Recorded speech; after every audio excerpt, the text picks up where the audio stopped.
你的設備需要維修嗎？我們提供免費診斷，我們上門取件和送件，無需致電或出行。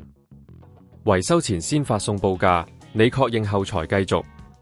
簡單、透明、專業，連結在簡介裏。今次我哋會教大家點樣為你嘅 Thermomix TM31更換馬達，讓你能夠繼續享受佢嘅廚房魔力。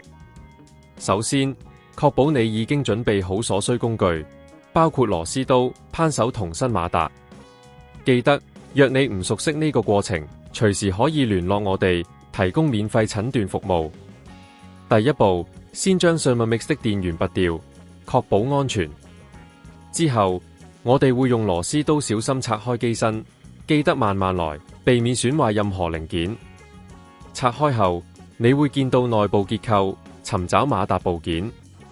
第二步，當你找到馬達之後，仔細檢查連接線，記錄下原本的連接方式，方便安裝新馬達時參考。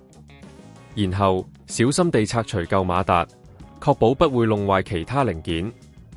如果你發現任何受損情況，最好聯絡專業維修人員進行檢查。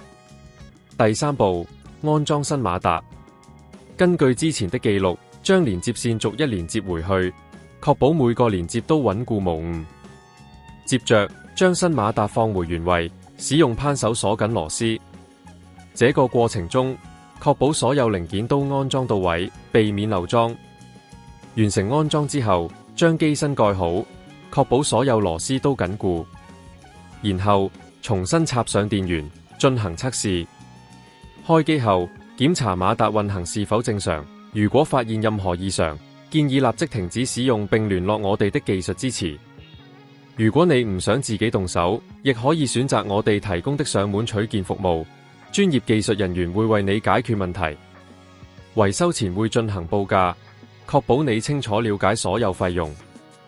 Thermomix TM31的保養非常重要，定期檢查可以延長壽命。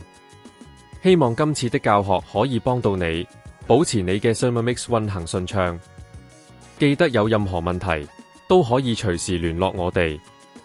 你的設備需要維修嗎？我們提供免費診斷，我們上門取件和送件，無需致電或出行。維修前先發送報價，你確認後才繼續。簡單、透明、專業，連結在簡介裏。